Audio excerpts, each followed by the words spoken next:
আসসালামু আলাইকুম সুপ্রিয় দর্শক আবারও হাজির হলাম আপনাদের সামনে সহজ একটি রেসিপি নিয়ে। আর সেটা হচ্ছে একদম সহজে কিভাবে একটা পারফেক্ট রোস্ট তৈরি করা যায় সেই রেসিপিটি। আর এই রোস্টটি তৈরি করব একদম হাতের কাছে কিছু উপকরণ দিয়ে, কোনো রকম বাইরের মশলা বা রোস্টের স্পেশাল কোনো মশলা ছাড়াই। তাহলে চলুন শুরু করা যাক। প্রথমে আমি 2টা মুরগির 8টা রোস্টের পিস নিয়েছি, 4টা লেগ, 4টা বুকের পিঠ। তো এটাকে আমি এভাবে কেটে নিয়েছি। আর এটা যদি আমি আজকে যেহেতু ইনস্ট্যান্ট তৈরি করব, কারণ হুটহাট কিন্তু অনেক সময় মেহমান চলে আসে, তাই আমরা কিভাবে কোনো রকম আগে বা অগ্রিম প্রিপারেশন ছাড়াই রোস্ট তৈরি করব একদম মজাদারভাবে, সেটি আজকে শেয়ার করব। তাই আমি এভাবে একটু কেটে নিচ্ছি, কারণ অনেক সময় বুকের অংশটুকুতে কিন্তু রোস্টের মশলা ঢুকে না, খেতে ছাপা ছাপা মনে হয়, স্বাদও লাগে না। সেই জন্য এটাকে এভাবে কেটে নিলে মশলাটা পারফেক্টভাবে ঢুকে, যেহেতু ইনস্ট্যান্ট রান্না করব সেটা। আর আপনারা চাইলে কিন্তু এই যে রোস্টের বুকের পিঠের অংশটা আমি কেটেছি, সেটা চাইলে কেটে দিতে পারেন, আর চাইলে আবার রেখেও দিতে পারেন, তাই দেখিয়ে দিলাম। তো আমি এভাবে কেটে নিচ্ছি, কারণ এভাবে কাটলে, যেহেতু আমি এটা সরাসরি রান্না করব, কোনো রকম অগ্রিম প্রিপারেশন ছাড়া কীভাবে তৈরি করবেন সেটা দেখাচ্ছি। তো আমি ওয়াশ করে নিলাম ভালো করে। দেখুন এভাবে কেটে নিয়েছি। এভাবে কেটে নিলে মশলাটা সুন্দরভাবে ঢুকবে আর রোস্টটা খেতে টেস্ট হবে অনেক বেশি। তো সাথেই থাকুন, আশা করছি এই রেসিপিটি ভালো লাগবে। তো দিয়ে দিলাম 1 টেবিল চামচ লবণ, আর দিয়ে দিচ্ছি হলুদের গুঁড়া 1 টেবিল চামচ। তো আপনারা আপনাদের পছন্দ অনুযায়ী এটা তৈরি করবেন, তবে হলুদটা চাইলে বাদ দিতে পারেন। আমি আজকে একটু ঝাল রোস্ট যেভাবে তৈরি করে সচরাচর সেটা তৈরি করে দেখাবো, তাই আমি হলুদের গুঁড়া দিয়ে দিলাম। তো এখন দিয়ে দিচ্ছি লেবুর রস। এই লেবু রসটাও 1 টেবিল চামচ পরিমাণ হবে রসটা। তো লেবু রসটা দিলে রোস্টের স্বাদটা পাবেন ভালো, তাই এইভাবে দিয়ে এটাকে মেখে রেখে দিবেন। তো আপনারা হাতের কাছে যদি সময় থাকে সেই ক্ষেত্রে আধা ঘন্টা রেখে দিতে পারেন, তবে আমি আজকে তেমন রাখবো না, তাই 8 থেকে 10 মিনিটের মতো রাখবো, শুধুমাত্র বেরেস্তাটা বাছতে যতটুকু সময় লাগে। তো পেঁয়াজ বেরেস্তাটা করার জন্য রোস্টে যে দিব সেটা ভাজার জন্য আমি চলে আসলাম। তার মধ্যে দিয়ে দিলাম 1 কাপ পরিমাণ তেল। তেলটা গরম হওয়ার পর দিয়ে দিচ্ছি 1 কাপ পরিমাণ পেঁয়াজ কুচি। তো পেঁয়াজ কুচিটা আমি নেড়েচেড়ে এখন ব্রাউন কালার করে নেব। তো নেড়েচেড়ে হালকা ব্রাউন যখন হবে তখনই আমরা এটা তুলে ফেলবো, কারণ অতিরিক্ত কালো করলে তখন কালারটা নষ্ট হয়ে যাবে, আবার পরে পুড়ে যাবে। দেখুন আমি এরকম হালকা ব্রাউন হয়ে আসলে তখন এটা তুলে নিচ্ছি। তো এভাবে ঝাঁঝরের সাহায্যে ছেঁকে তুলবেন, এতে করে আপনার বেরেস্তাটা একদম ঝরঝরে থাকবে। এভাবে তুলে নিচ্ছি সবগুলা পেঁয়াজ বেরেস্তা। এই বেরেস্তার অংশটুকু আমরা রোস্টে পরে দেব। তো আগে আমরা ওই তেলেই আমরা এখন কি রোস্টটা বেজে নিচ্ছি, কারণ তেলটা বারবার চেঞ্জ করলে দেখা তেলের অপচয় হবে, আবার বিভিন্ন কড়াই নষ্ট হবে। সেই জন্য আমি একই প্যানে এটা ভেজে নিচ্ছি। তো সেই জন্য আগে বেরেস্তাটা ভেজে রেখে দিবেন, ওই তেলেই রোস্টগুলো ভেজে নেবেন। আর আমি এই তেলে আবার রান্নাটা করব, সেই জন্য আর এতে করে তেল আর অপচয় হবে না, আর তেল নষ্ট হবে না। তো রোস্ট ভাজা প্রায় হাফটুকু হয়ে গেছে, আর বাকি অংশটুকু ভেজে নিচ্ছি। তো এইভাবে উল্টিয়ে পাল্টিয়ে আমরা হালকা করে ভেজে নিব, এতে করে রোস্টটা অতিরিক্ত ভাজবো না, অতিরিক্ত ভাজলে আবার মশলা ঢুকতে চায় না, তো খেতেও স্বাদ হয় না। তো আমি এভাবে তুলে নিলাম ভেজে। তো সবগুলো রোস্টের পিস ভাজা হয়ে গেছে, এখানে 8টা পিস রয়েছে। এখন ওই তেলে আমরা দিয়ে দিলাম 3 থেকে 4টি তেজপাতা, আর দিয়ে দিচ্ছি 4 থেকে 5টি দারচিনির টুকরা, দিয়ে দিচ্ছি 5-6টি এলাচ, আর দিয়ে দিলাম লবঙ্গ আর গোলমরিচ 5-7টি করে। এখন নেড়েচেড়ে হালকা ভেজে নিচ্ছি। এগুলো এইভাবে ভেজে নিলে সুন্দর একটু ফ্লেভার আসে। এখন দিয়ে দিলাম 1/2 কাপ পেঁয়াজ পেস্ট, তারপর দিয়ে দিলাম হলুদের গুঁড়া 1 চা চামচ। এখন নেড়েচেড়ে নিচ্ছি। তারপর দিয়ে দিলাম 1 টেবিল চামচ পরিমাণ মরিচের গুঁড়া, ঝালটা আপনাদের পছন্দ অনুযায়ী দিবেন।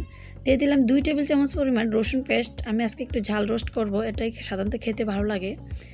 তো দিয়ে দিলাম আদা পেস্ট 2 টেবিল চামচ পরিমাণ। আর আজকে আমি চটজলদি কীভাবে আপনার একটা পারফেক্ট স্বাদে রোস্টটা তৈরি করবেন সেই রেসিপিটা তুলে ধরছি।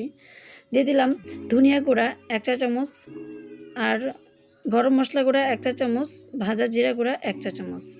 এখন নেড়ে চেড়ে নিচ্ছি। তারপর দিয়ে দিচ্ছি বাদাম পেস্ট 2 টেবিল চামচ পরিমাণ। তো এটাও নেড়ে চেড়ে নিচ্ছি, মশলার সাথে কষে নিব, কারণ কষানোর উপর ডিপেন্ড করবে কিন্তু আমাদের স্বাদ। এখন দিয়ে দিচ্ছি লবণ, স্বাদ মতো লবণ দেবেন। দিয়ে দিচ্ছি 1 টেবিল চামচ পরিমাণ চিনি। সব কিছু কম্বিনেশানে কিন্তু আপনার মশলাটা পারফেক্ট হবে, কষানোটাও পারফেক্টভাবে কষিয়ে নিতে হবে। তো আমি একটু ঢেকে তারপর একটু সময় নিয়ে কষিয়ে নিচ্ছি মশলাটা। দিয়ে দিলাম জয়ত্রীর টুকরা 5-6টি, তারপর দিয়ে দিচ্ছি, কষানো হয়ে গেছে, দিয়ে দিচ্ছি রোস্টের পিসগুলো। এখন আমি এই মশলাটার সাথে রোস্টের পিসগুলো ভালোভাবে কষিয়ে নিব।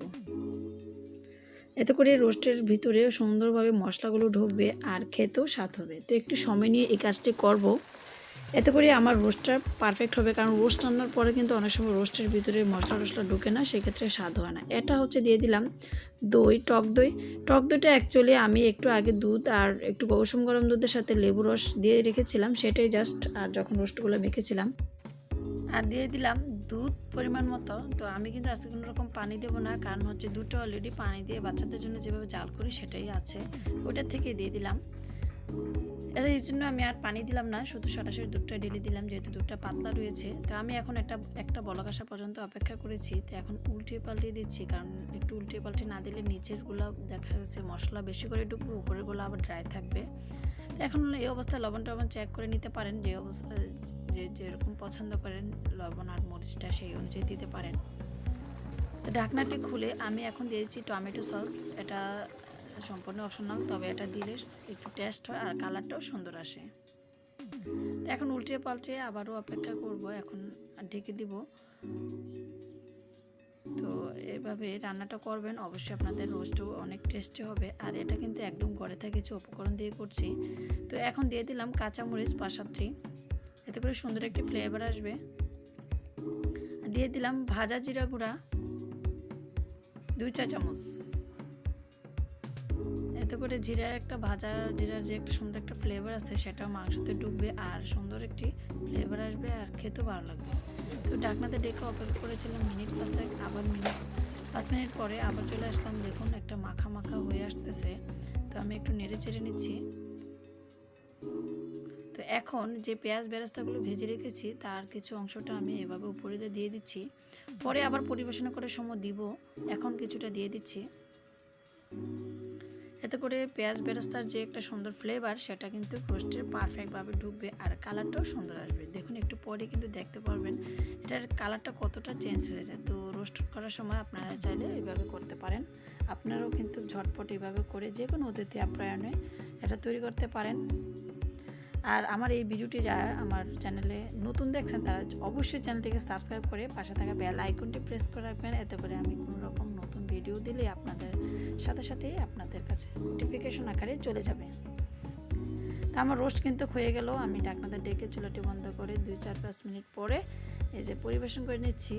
দেখলেন তো কত সহজে এত সুন্দর একটি পারফেক্ট রোস্টের রেসিপি তৈরি করে দেখালাম। আশা করছি আপনাদের কাছে এই রেসিপিটি অনেক ভালো লেগেছে। আর কোনো মতামত থাকলে অবশ্যই কমেন্টসের মাধ্যমে জানাবেন, কারণ শেখার শেষ নেই। আপনাদের কাছ থেকেও আমাদের অনেক কিছু শেখার আছে। তো আমি এই পেঁয়াজ বেরেস্তা যেটা রেখেছিলাম সেটার কিছু অংশ দিয়ে এটা পরিবেশন করে নিচ্ছি। তো আশা করছি আপনাদের কাছে এই রেসিপিটি ভালো লেগেছে। আর দেখলেন তো কত শর্টকাটে এবং কম উপকরণ দিয়ে রোস্টটা তৈরি করে দেখিয়েছি। আশা করছি সবাই তৈরি করবেন। সব ভালো থাকবেন, সুস্থ থাকবেন। আল্লাহ হাফেজ।